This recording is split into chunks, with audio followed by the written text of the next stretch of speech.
Chúng tôi chuan start kan sira nga start chu nge ti kan sayanga saberin let a greater than 0 be a real rational number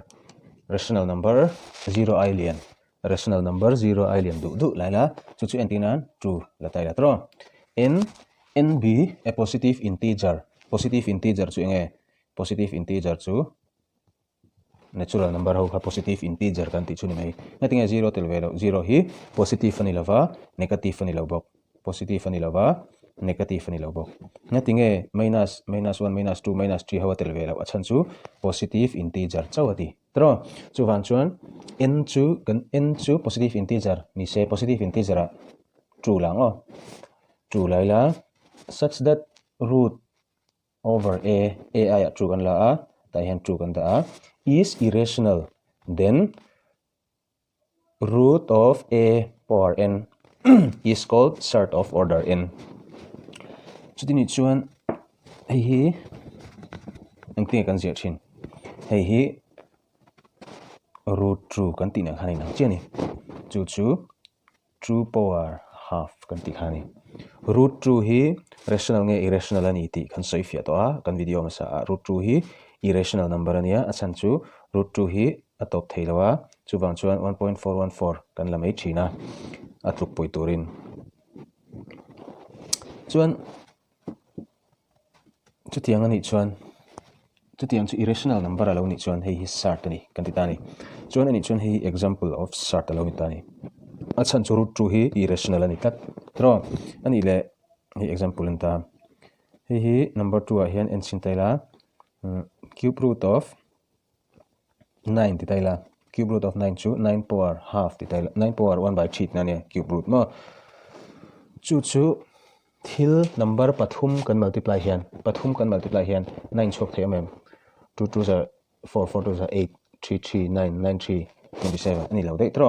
2 2 2 hi 8 ania hey 27 tro ani chuan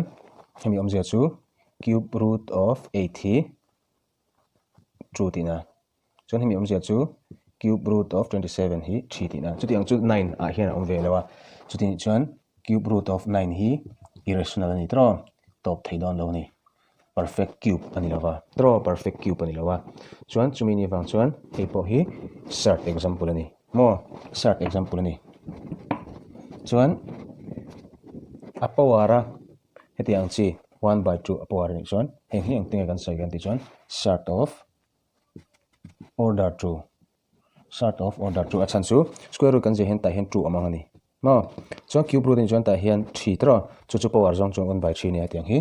sort of order 3 chu tiang zel chuan ta hian n le ta ya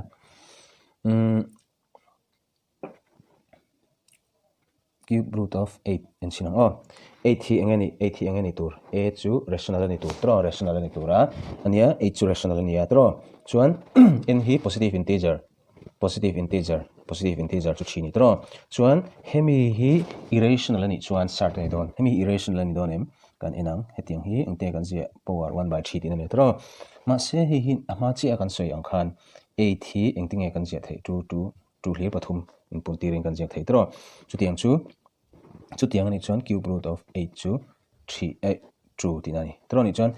8 hi perfect cube tina tro chuan cube root of 8 hi tro cube root of 8 hi true lo ni tro 2 chu engani irrational ni em ni lo 2 chu rational tro achan chu anhoi 1 amang tro chu wang chuan hei hi sort ani lo this is not a sort kan thi amang tro sort lo chu kha chinte kha a definition a kan sai thei chuni ta se teng hi sort of order 2 kan tia teng hi sort of order 3 kan tia fourth root ani chuan sort of order 4 an le maya tati ang zel khan kal chawani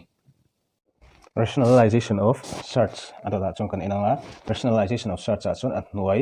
rational ni tir tur omzia chu root omlo siam tur chuan chu tiang chi problem a chun rationalize the denominator of 1 by root 3 ni tani hetin tur hian tinga kan ti thin tiang ti tur chuan atnuai hi tiang kan tiang solution to rationalize the denominator of 1 by root 3. We multiply and divide 1 by root 3 by and noi hi rational chanti tu chuan root 3 kan multiply ngai tro root 3 kan multiply ngot khan ain tu kem hei hian atluk tu chu 1 by root 3 tro and noi hi root 3 hi root tibo tur chuan root kan multiply ngai tro kan multiply ngot hian in tu kem in tluk lo tro kan sel poi tu root 3 kan dang ngai tro chu chuan atluk tu chu root 3 by root 3 into root 3 chu 3 tro yang ni chuan noi hi hian kan rationalize ta chi ta ni rational aron ta chi noi hi tro 3 next problem chuan rationalize the denominator of 1 by 2 minus root 3 ni ta hi tiang ti tu chuan 1 by tian a hma mi ang kha ka jek to lo me nga hei hian tuk tu chu 1 by 2 minus root 3 noi hi rationalize tu chuan a conjugate in kan multiply ang emo anga kan multiply nga kan divide bukang a conjugate chu hei hi negative ni chuan ta hen plus ni mai 2 plus root 3 2 plus root 3 tro chuan chu chuna tluk tu chu chung chu ngai ni mai a chuan an hoi hi a minus b a plus b tro a minus b into a plus b hi enge a square minus b square tro kha tiang chi khani om theni a minus b a plus b a square minus b square tro chu chuna tluk chu 2 plus root 3 divided by 2 square chu 4 minus root 3 into root 3 chu 3 chu 2 plus root 3 by 1 emo is equal to 2 plus root 3 ani chuan at hoya hian 1 om tro 1 rational tro chu an hoi kha rational in kan rationalize che tani ka ting zel khan rationalization of search chu kan chok thei mai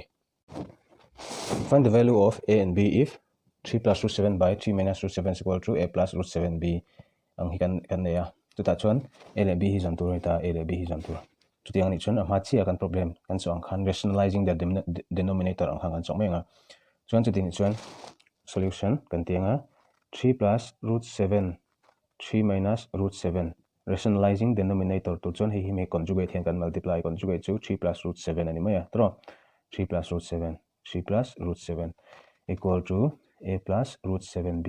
nothing a hemi te hin in tluk kan ti chuan chan choi hi kan multiply a kan divide bukani chuan kan sel omlo ang tho kha tro ma se sim rum dan kan mo vain kan multiply kan divide kha tang ka ya chu chun atluk tu chu 3 plus root 7 whole square 3 plus root 7 ve tro chuan a hmang chi khan a square minus b square minus b square chu chuan tluk chu a plus root 7b chu chuan tluk le chu a square chu 9 tro 2ab 6 root 7 tro chuan root 7 square chu 7 hei chu nang ma ni nin lo chau ve ang 9 minus root 7 square 7 equal to a plus root 7b tro chuan hi an tluk chu 9 le 7 chu 16 plus 6 root 7 divided by 9 minus 7 chu 2 equal to a plus root 7b tro hi implies mangila in chutiang chumi chuna enter chu tinang khani chuan this implies 16 by 2 plus 6 by 2 root 7 equal to a plus root 7b 8 plus 3 root 7 equal to a plus root 7b definition therefore a chu 8 tina tro chuan b chu root 7 bol mi chu 3 b chu 3 khating zel khani tiang problem po hi har lo te in or something kan chok thei ni